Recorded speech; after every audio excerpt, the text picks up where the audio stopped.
ओ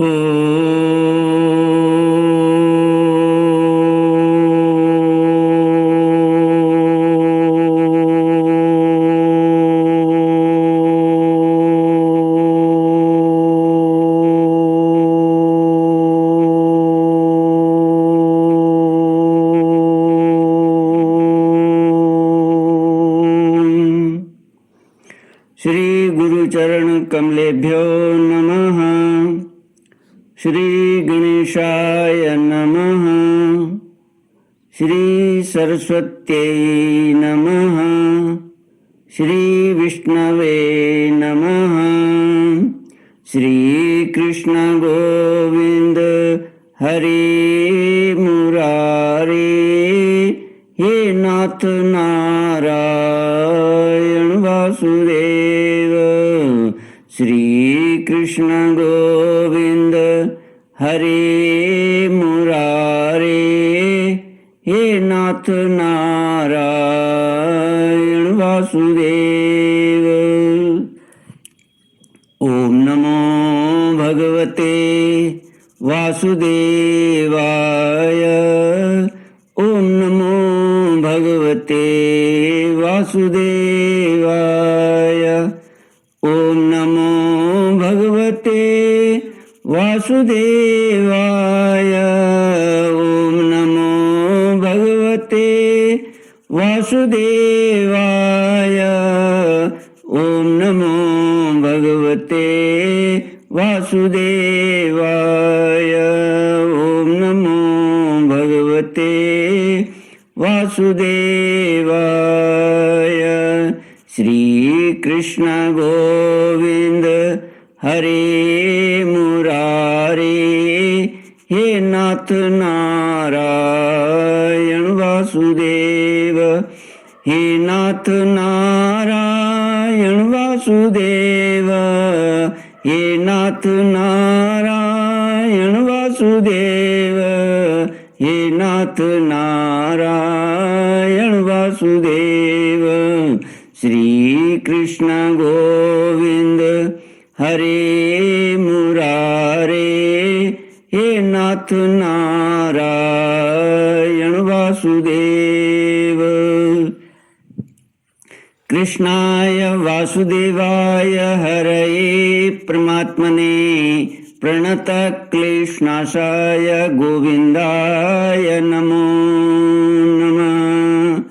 कृष्णाय वासुदेवाय देवकी नंदनाय च नंदगोपकुमाराय गोविन्दाय नमो नमः।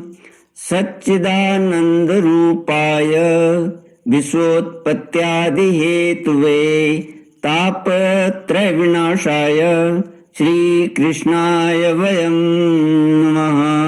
सच्चित आनंद स्वरूप परमात्मा जो सृष्टि की उत्पत्ति, पालन और संहार करता है तथा जीवों के आध्यात्मिक, आदि दैविक, आदि भौतिक तापों को नष्ट करने वाले हैं, अर्थात जीवों के मानसिक, शारीरिक और भौतिक दुखों को दूर करने वाले हैं, उन श्री कृष्ण भगवान को हम नमस्कार करते हैं। श्री कृष्ण गोविंद हरे मुरारे, हे नाथ नारायण वासुदेव।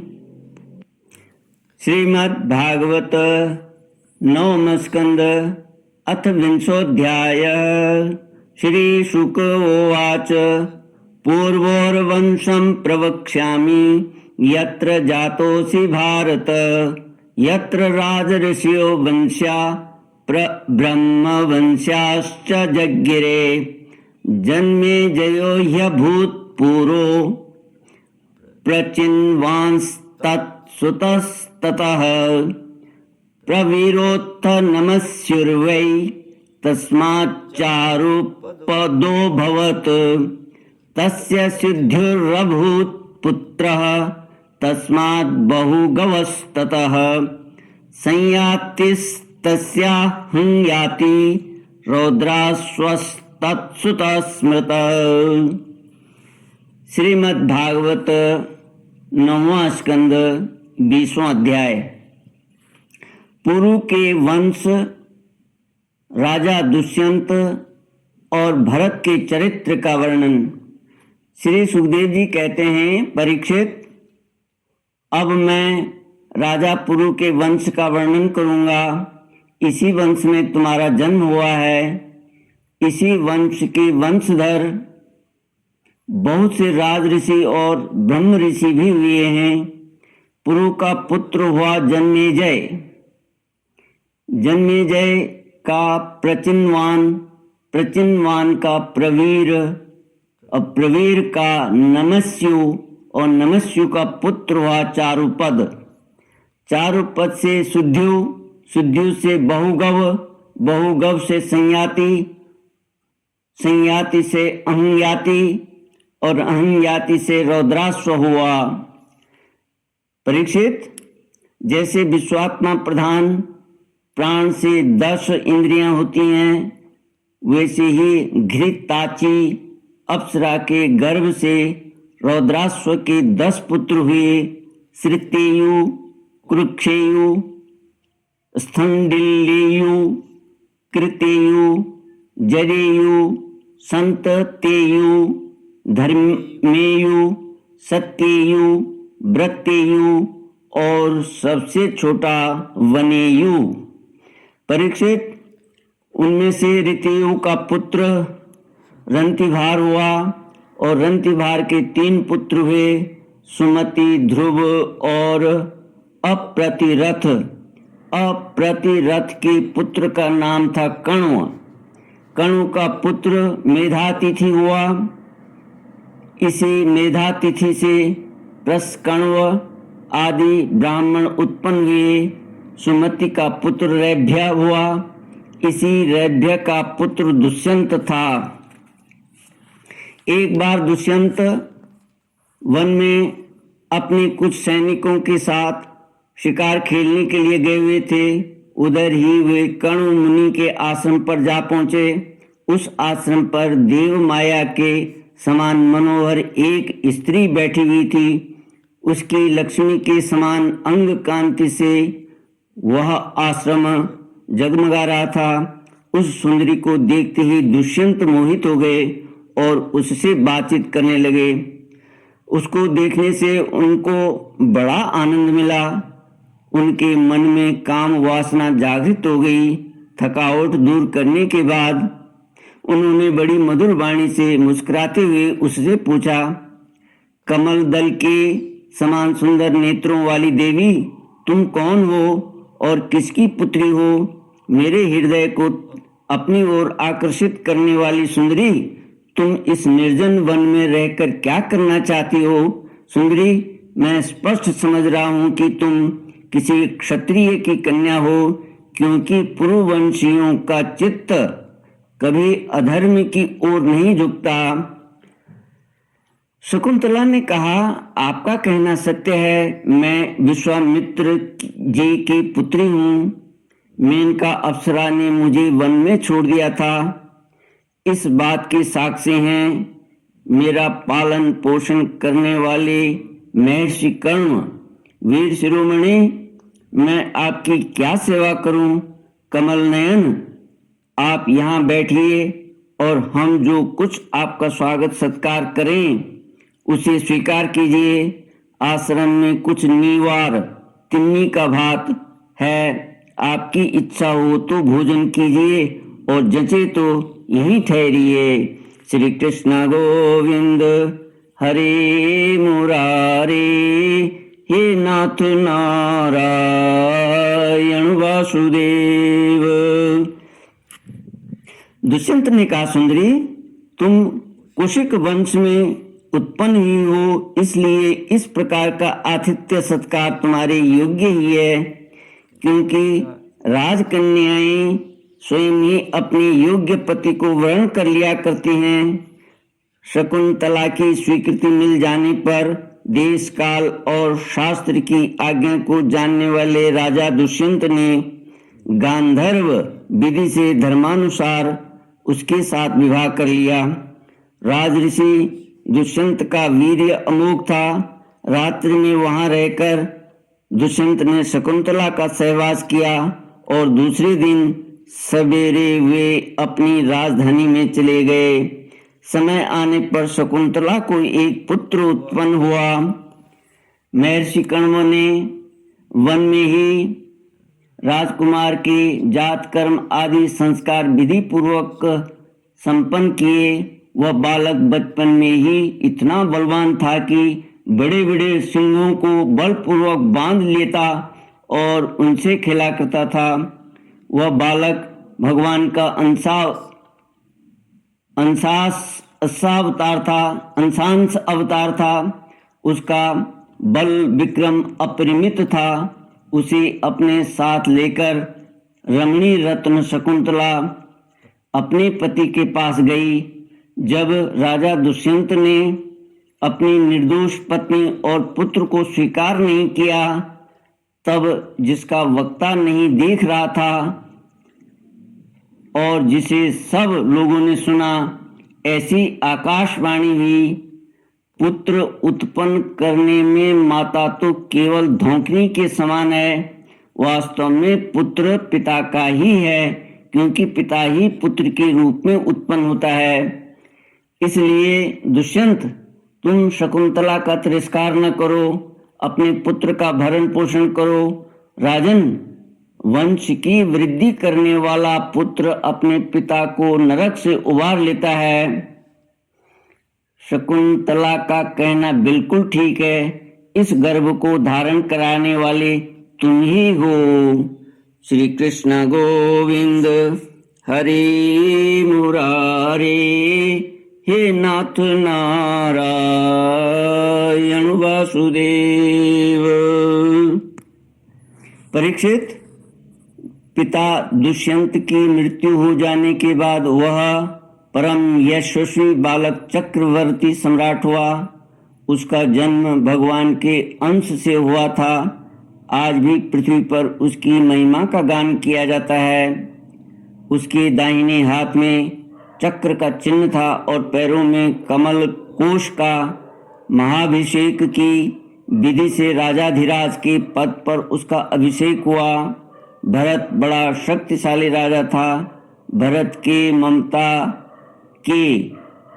ने ममता के पुत्र दीर्घतमा मुनि को पुरोहित बनाकर गंगा तट पर गंगा सागर से लेकर गंगोत्री पर्यंत 55 पवित्र अश्वमेध यज्ञ किए और इसी प्रकार यमुना तट पर भी प्रयाग से लेकर यमुनोत्री तक उन्होंने 78 अश्वमेध यज्ञ किए।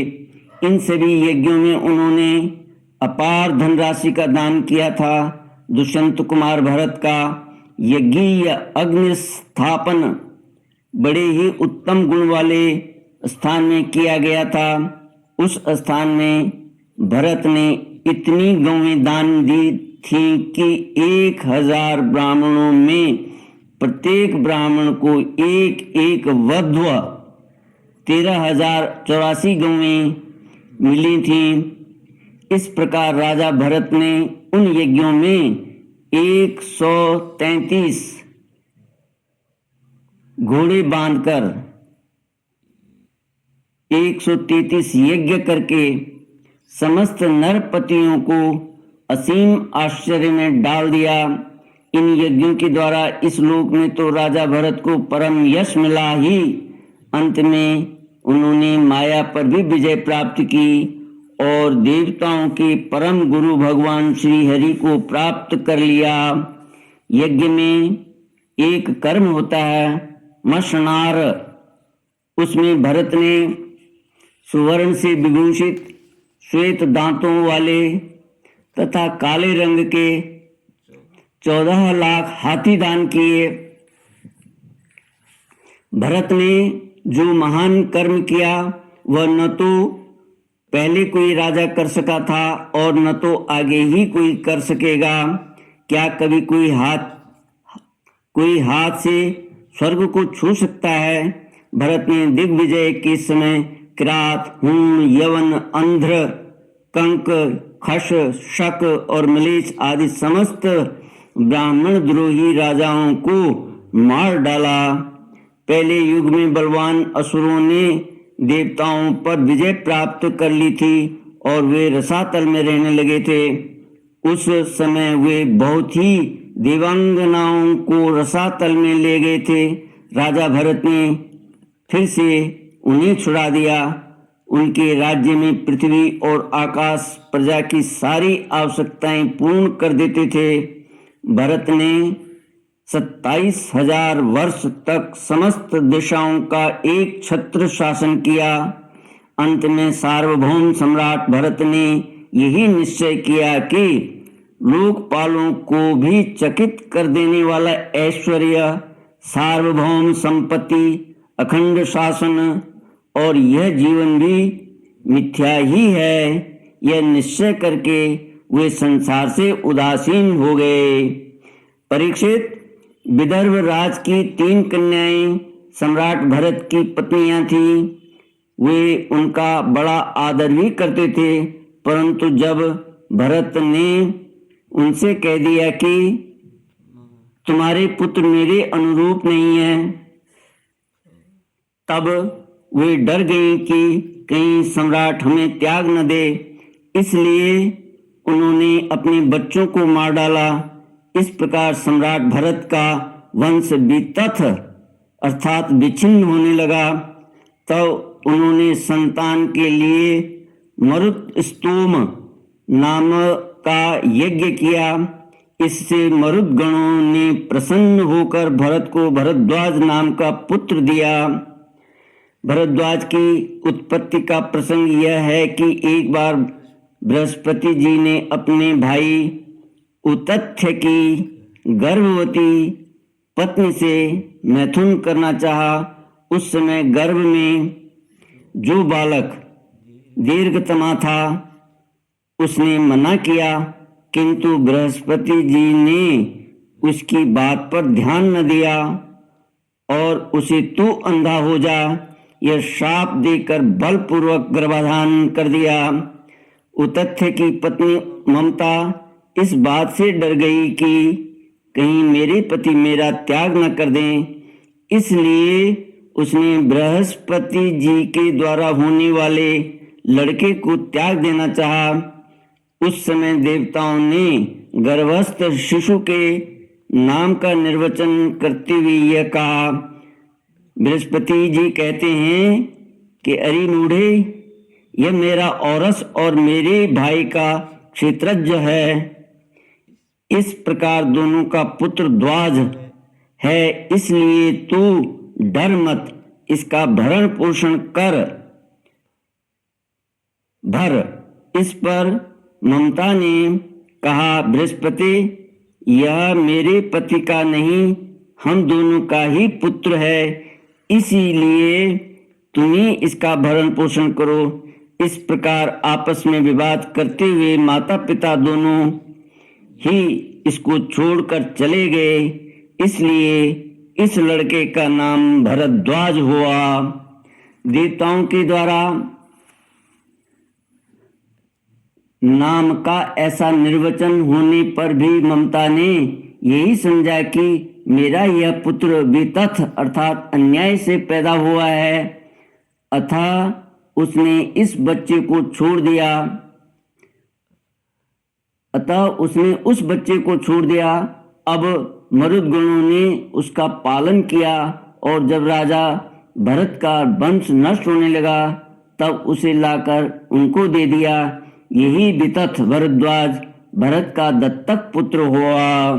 श्री कृष्ण गोविंद हरे मुरारे, हे नाथ नारायण वासुदेव। इति श्रीमद्भागवते महापुराणे पारमहंस्यां संहितायां नवम स्कंदे विंशोऽध्यायः। ओम पूर्णमद पूर्णमिदं पूर्णात् पूर्णमुदच्यते पूर्णस्य पूर्णमादाय पूर्णमेवावशिष्यते। ओम शांति शांति शांति। हरि ओम। श्री गुरुभ्यो नमः। हरि ओम।